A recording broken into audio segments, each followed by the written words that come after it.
कोटी रुपये खर्च करून युनियन मिनिस्टर राम मोहन नायडू साहेबांनी काही महिन्यांपूर्वी एक लॅब इनॉग्रेट केली। आता एवढी हाय फंडू लॅब तुमच्याकडे असेल तर तुम्हाला बाहेर पाठवण्याचं काय कारण?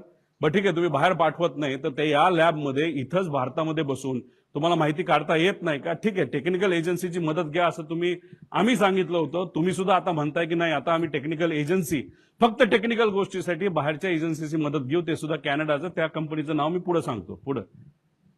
आता ह्याच्यामध्ये अजून एक माहिती आहे, इन्शुरन्स हा विमानाची किंमत किती आज ते विमान जे होतं जे आज असतं तर त्याची ऍक्च्युअल किंमत 35 कोटीला ते घेतलं होतं।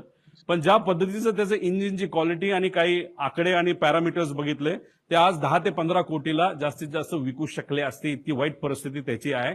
आणि ज्या लोकांनी ते विमान चालवलंय पूर्वी आणि आज ते कंपनी बरोबर नाही, या लोकांनीच आम्हाला सांगितलं की 10 कोटीत दिलं कुणी जर असतं आता तरी न घेणं हे जास्तच योग्य ठरलं असतं।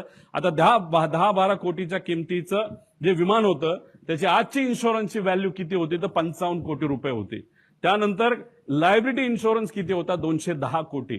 म्हणजे आत बसणारी लोक, त्याच्यानंतर घरावर कोणाच्या पडलं तर, जर कुठल्या व्यक्तीवर पडलं, जनावरांवर पडलं तर 210 कोटी रुपये त्याची टोटल लायबिलिटी व्हॅल्यू होती। आता ह्याच्यामध्ये पायलट सुद्धा आले, याच्यामध्ये 5 जण आली।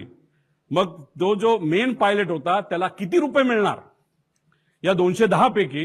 हा सगळ्यात मोठा प्रश्न आहे। आणि ही गोष्ट त्या पायलटला माहित होती का? खरंच इन्शुरन्स मिळणार होता का?